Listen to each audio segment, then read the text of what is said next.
তোকে 10,000 টাকা দিয়েছিলাম আমি, ওটা আমাকে ফেরত দিয়ে দাও। আরে 10,000 টাকা খরচ হয়ে গেছে গো। তুমি আবার খরচা করে দিয়েছো? তোমাকে যখনই টাকা দেবো তখনই তুমি খরচা করে দেবে। আরে শোনো আমার কথাটা। টাকাটা দেওয়ার নামই করছো না। আমি তোমাকে টাকা দেবো না, টাকা দেবো আরে না। শোনো না, কি হয়েছে শোনো কেন। তো কি হয়েছে? কি কি? আগের দিন রাত্রে পার্টি করেছিলাম 4 বন্ধু মিলে।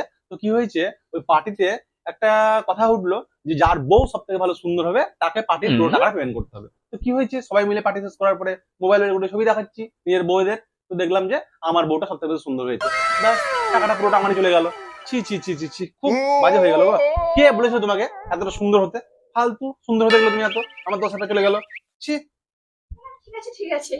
ও বন্ধুদের সঙ্গে পার্টি করতে গেলে একটু একটু টাকা খরচা হয়। ছি তাতে ছি কি ছি হয়েছে ছি, বলো তো? তাহলে ফালতু 10,000 টাকা চলে যাবে ভেবে সুন্দরের জন্য? হ্যাঁ, ছি না না না, তাতে কি হয়েছে? আরে ধুর, আমি তোমাকে এমনি বললাম, ও টাকা তোমাকে ফেরত দিতে হবে না। ছি ছি টাকা ছি, তোমার কাছে ফেরত চেয়েছি আমি, দিতে হবে না ফালতু ফেরত। 10,000 না টাকা। না না না, তোমার টাকা ফেরত লাগবে না। ঠিকই আছে, তো ঠিক আছে।